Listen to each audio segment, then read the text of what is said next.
Teman-teman nonton dulu potongan podcast ini dari Dr. Tirta. Mie instan, sekarang tanya, siapa yang bilang mie instan bahaya? Udah pada tonton VT-nya Dr. Tirta sama Prof. Felix belum tentang mie instan? Menarik loh. Hai, Domi here. Aku akan bahas dari POV-nya Dr. Tirta dan Prof. Felix ya. Kita bahas dulu nih dari POV-nya Dr. Tirta.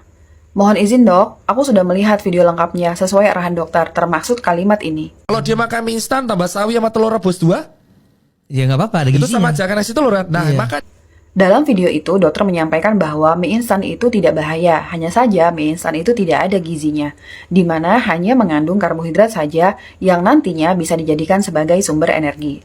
Kalimat ini harus dikoreksi karena ada perbedaan yang sangat signifikan antara karbohidrat dan produk UPF. Mie instan itu produk UPF, tidak hanya karbohidrat tapi juga mengandung gluten, pengawet, pewarna, aditif, dan perasa buatan. Sehingga analogi dokter yang menyebutkan bahwa kalau makan mie instan dengan sawi dan telur, maka akan sama saja dengan makan nasi telur. Itu tidak tepat. Berdasarkan klasifikasi NOVA, makanan itu terdiri dari 4 golongan.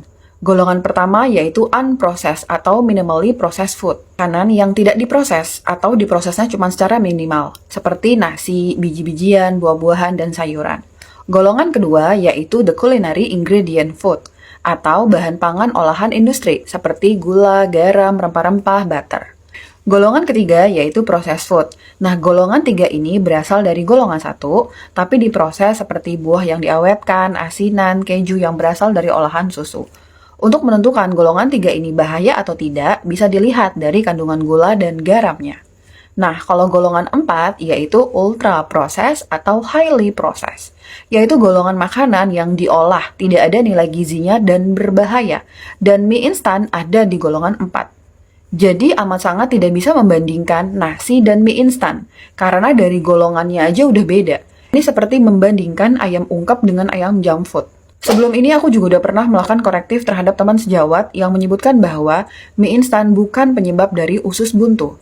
Semua jenis produk UPF, apapun itu, dapat menyebabkan peningkatan resiko terjadinya IBS, IBD, penyakit radang usus terkait penyakit autoimun, resistensi insulin, dan metabolic syndrome.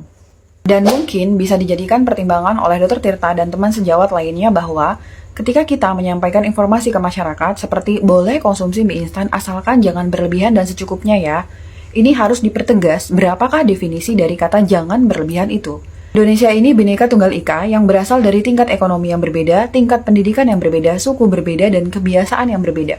Mungkin bagi aku, mie instan 1 bungkus setiap hari itu masih kurang. Tapi mungkin bagi dokter, mie instan 1 bungkus setiap hari itu berlebihan. Tiap individu berpotensi memiliki definisinya masing-masing. Kemudian bagaimana tentang tingkat kesehatan yang berbeda? Mungkin untuk individu yang sehat, konsumsi mie instan 2-3 kali seminggu itu tidak menjadi masalah. Bagaimana dengan individu yang memiliki kondisi spesial?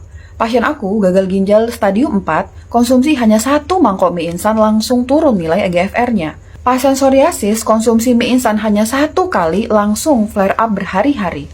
Berdasarkan pemahaman aku, dalam dunia kedokteran itu hanya ada 2 pilihan, yaitu sehat dan tidak sehat. Tidak ada namanya kondisi abu-abu. Masyarakat berhak mendapatkan panduan yang jelas serta edukasi yang spesifik. Sehingga aku pribadi sangat menghindari menggunakan kalimat boleh makan asalkan jangan berlebihan dalam setiap memberikan edukasi. Terkait kondisi survive terdesak yang memang pilihannya hanya makan mie instan atau produk UPF lainnya, seperti pada kondisi ekonomi yang sulit, sedang bencana atau pada cheating day, silahkan dikonsumsi tapi tetap dengan pemahaman bahwa ini tidak sehat, sehingga hal ini bisa mendorong masyarakat untuk melakukan tindakan korektif segera jika kondisinya sudah memungkinkan sehingga tidak berakhir jadi penyakit. Kemudian kita bahas nih dari POV-nya Prof. Felix yang diambil dari analogi mobil. Sayang banget kalau mobil udah bagus tapi tiba-tiba dikasih oli kotor. Pemahaman ini keluar dari seseorang yang sudah ngeset dirinya dengan clear, akan merasa tidak nyaman kalau melakukan cheating. Kalau kalian udah di tahap badan clear ketika kalian cheating dengan konsumsi produk UPF, maka alarm tubuh kalian akan ngasih sinyal nggak enak. Produk UPF itu dapat menyebabkan lonjakan insulin hingga 300%. Awal-awal mungkin kalian akan ngerasa nyaman konsumsi produk UPF, terpuaskan gitu ya cravingnya.